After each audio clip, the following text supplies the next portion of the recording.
Prepare to elevate your space with Cozyology. In this video, we'll guide you through the installation of the poly pull wand on rods with rings, tracks, and ripple fold tracks. Option 1.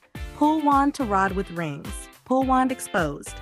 Hang the pull wand hook onto the rings, leaving the pull wand exposed. This option allows you to showcase the pull wand rod for a more visible look. Option 2. Pull wand to rod with rings. Pull wand hidden. Hang the pull wand hook onto the rings, but this time the pull wand will be hidden. This provides a cleaner, more streamlined look while still allowing for smooth operation. Pull wand to track installation. Hang the hook onto the track's carriers, and with a slight twist, it's installed. You can choose whether to expose the pull wand rod. Both options will work smoothly.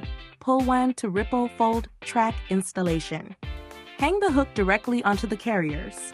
Again, you can choose whether to expose the pull wand rod. Hiding it creates a cleaner look. And just like that, your poly pull wand is installed.